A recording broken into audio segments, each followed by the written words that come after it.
Welcome to Learning Plan 9. This is the last learning plan of the class, so let's get right to it. And not very long from now, you're going to be sitting for the NCLEX, or the big one. It's created by the National Council of State Boards of Nursing. It is a national exam. It has standardized testing across the country. Now, why some states will accept other states' licenses without question and some won't, even though we all take the same exam, that's beyond me. I can't figure that out myself. But as it is right now, everyone takes the same exam. Whether you have an associate's degree or BSN, same exam. The questions are based on a test plan. The test plan does change every so often, about every 3 years it changes. When you pass, you are given a license. Now, why do we have you take a license? I mean, wouldn't you think graduating from school would be enough? The license is there to ensure public protection.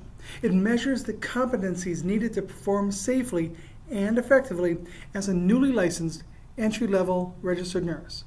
So they're not going to ask you questions that a nurse practitioner would need to know, or a nurse with 20 years experience would need to know.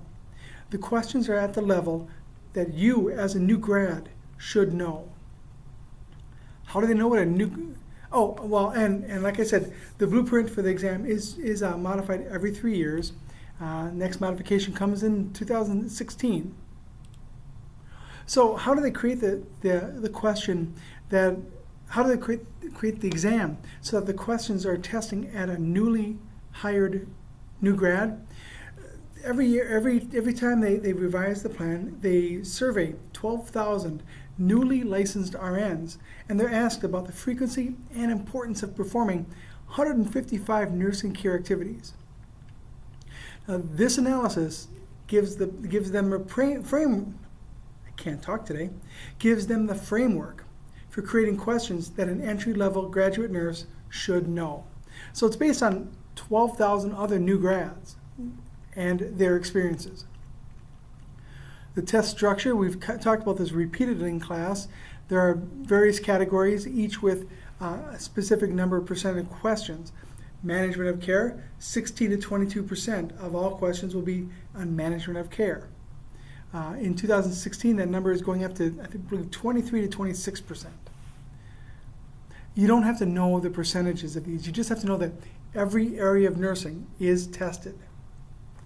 Now, this does give you a license that you can work, that will allow you to work in the state where you took the exam. So, for example, if you want to work in Illinois and you take the test in Wisconsin, you will not have a license for Illinois because Illinois and Wisconsin are not in that nurse compact. So if you know you're going to move to Illinois, you should take your test in Illinois. Now, if you take your test in Wisconsin, there are 23 other states you can go to because there are 24 states in the nurse compact.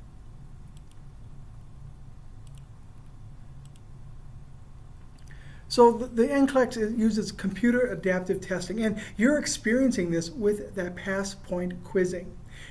Everybody gets different questions for the pass point, and the questions get more difficult as you prove your knowledge level. So for the NCLEX, the questions will start out pretty basic. And as you prove that you know the information, the questions will get more difficult and more difficult. It'll get so difficult to the point where you start failing those questions, and then it'll step back down, get easy again, and then it'll start ramping back up. That's called, it's adaptive. It is adapting to your knowledge. Now here's a good thing. If you start getting a bunch of multiples, those are very high-level test questions. When you get a lot of those, it should tell you that you know what you're talking about because it's giving you the hardest questions. And you will probably get a lot of questions wrong. I don't remember where I heard this or read this, but the NCLEX is designed so that you will get about 50% of the questions wrong. That means you, if you're like me and everyone else, you will leave the exam room feeling like you failed, like you don't know nothing. Don't worry, the test is designed that way. It really is a pressure test. It's pushing you as hard as possible. So how do you do this? Well, the application process, you actually need to start the application process real soon. As soon as you graduate, as soon as you pass your last course, the school sends to the state confirmation that you've passed. You'll receive an authorization to test, and then you can make an appointment to take the exam. Now, where can you go? Well, there's testing sites in all the states. The closest site, I believe, in Wisconsin is Milwaukee. You have up to 6 hours, and you will have a minimum of 75 questions and a maximum of 265. If you get the full 6 hours and the full 265 questions, you have roughly 1 minute and 10 or 12 seconds per question. Why do I say that? Because it's a timed test. And if you're on a question, if you're stuck on a question, and you spend a minute, 2 minutes, 3 minutes thinking about it, you are wasting time, because if you get all the questions, you might need all 6 hours. Bottom line, if you get hit with a question and you have no idea the answer, pick an answer, move on. Because you cannot get another question until you answer a question, and you cannot go backwards to change your mind. Now, I don't recommend guessing on all the questions, but you'll get a question at some point where you just don't know. I got a bunch of them. Answer it, move on. Remember, you'll get about half of them wrong. The test is designed that way.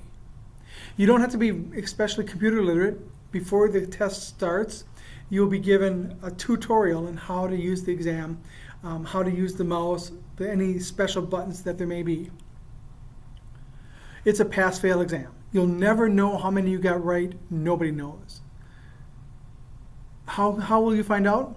Well, you can wait for them to contact you, or if you want to do it a little bit sneakier, the next business day, if you go on the state website, you can check to see if you have a permanent license.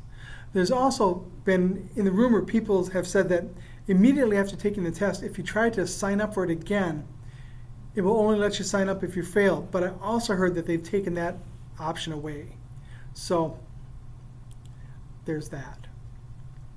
Most questions are multiple choice.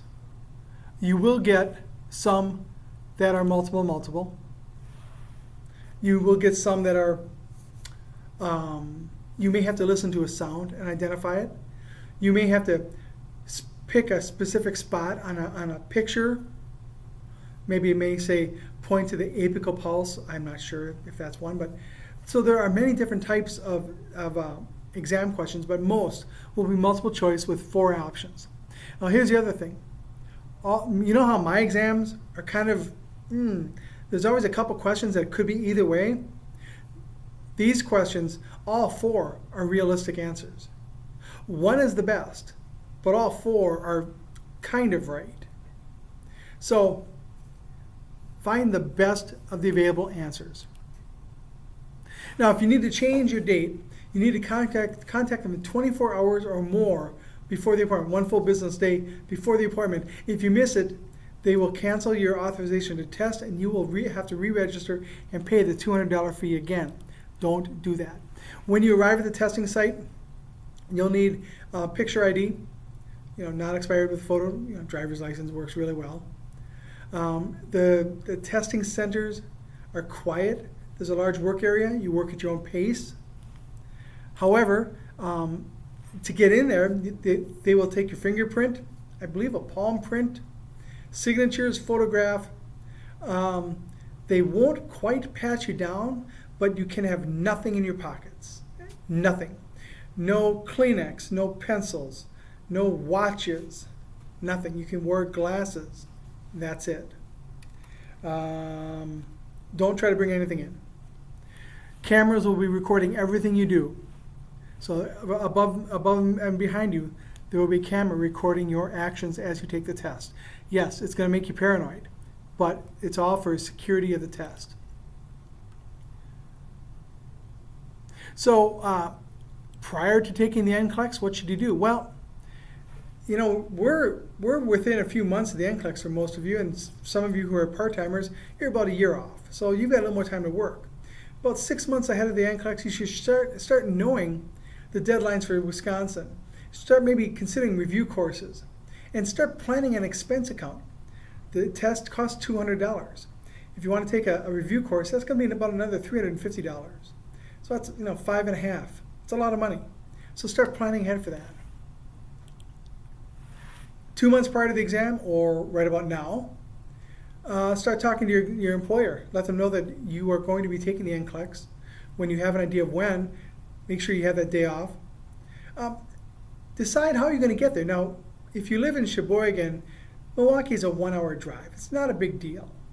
If you live up in Green Bay like I do, it's a further drive. You might want to spend the night, because if you schedule for the exam in the morning, which I suggest you do, you don't want to have to get up really early and drive all morning, because you're going to be worried about the exam.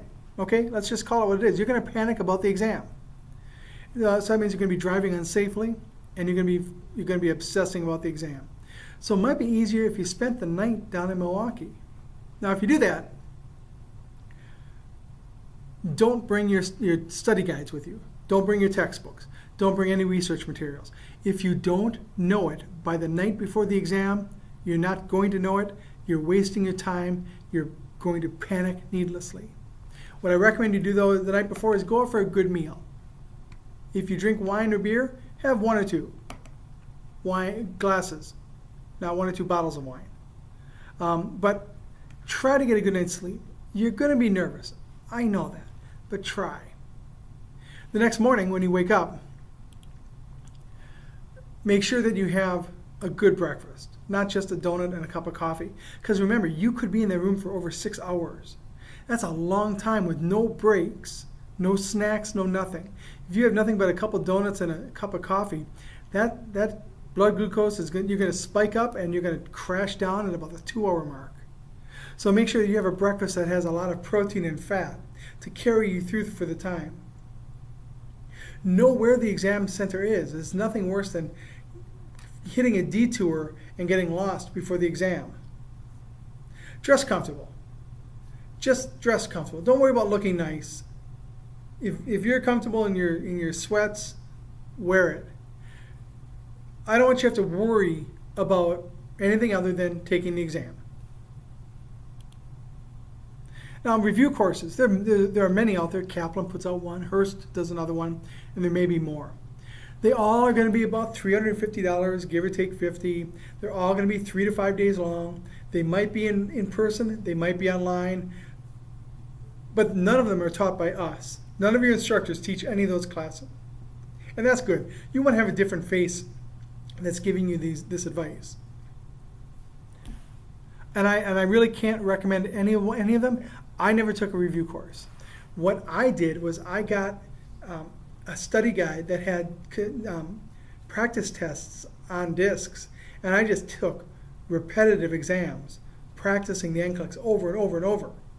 That's all I did, which is kind of what we're doing right now with that pass point, right?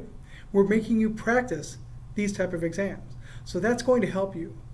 So you can't, if you have been a generally good student, let's say B's, and you're generally good on exams, you don't have a lot of test anxiety, you probably won't need a test review course. On the other hand, if you're a BC student and you tend to panic a little before exams, maybe a review course might be beneficial.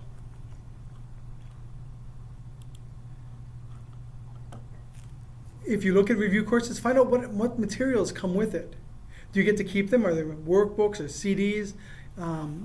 How is it provided?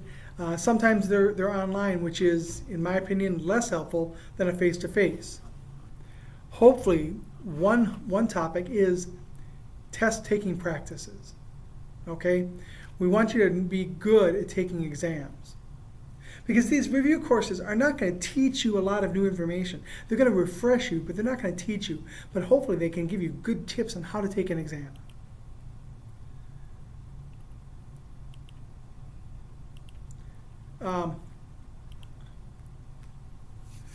So what other things can you look at? Is there any refunds if the class is canceled, which shouldn't happen? What happens if you don't pass the exam, can you take another review course? I believe Hearst offers that if you do not pass the NCLEX, you can retake their courses until you pass. And then there's, of course, NCLEX review books, and there are many, many. And again, I'm not going to recommend any one of them because they're all good. There's two basic types. One that has nothing but questions. And almost everybody will come with a CD-ROM so that you can put it on your computer and take exams.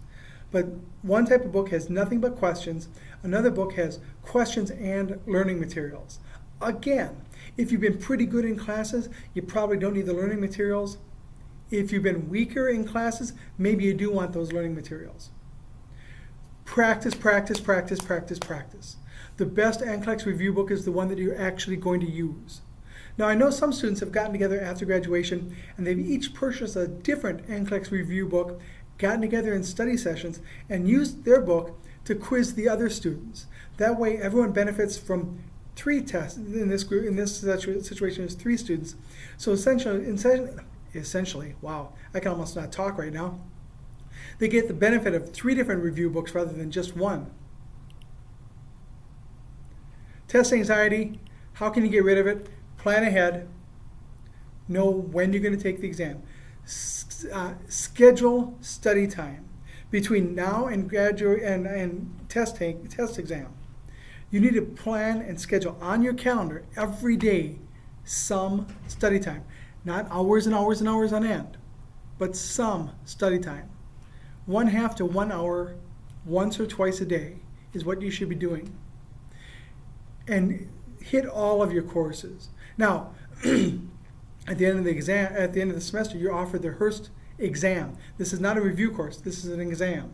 I'm sorry, the HESI exam. And the HESI exam, go to it and take it. You've already paid for it. Take it, and when you take it, it tells you where you're good and where you're not good. Study the not good. Ignore the good. You know that stuff. If you score 98 in pharmacology, don't even think about studying pharmacology. You've got it. It'll tell you the areas that you weaken, and then it will also give you material to remediate. Use it. It's free material to get you stronger. Now, I do want you to take a couple days between graduation and the test. Take Christmas, and assuming you celebrate Christmas, and use it for yourself and family. Don't study on Christmas Eve. Don't study on New Year's Eve. You need a couple of days to unwind for yourself, but limit those days to just a couple. Stay focused, stay on track. Don't do 6 or 8 hours in one day. Like that, like I said, 1/2 hour to 1 hour, once or twice a day, every day, will get you to where you want to go.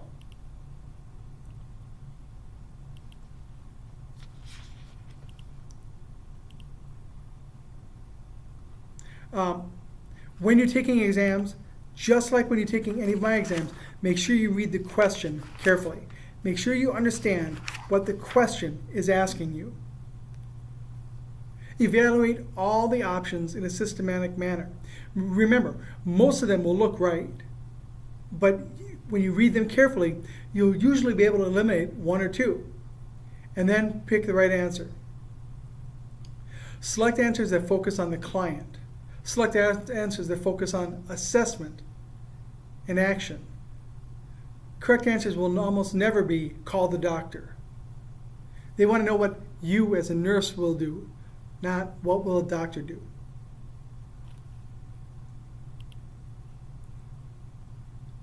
Some tips. Understand med administration, calling for assistance, delegation and supervision. Huge, huge. Prioritization and how to work with doctor's orders. And again, you're going to mostly have multiples with only one correct answer. All right, come back for the next part of this learning plan.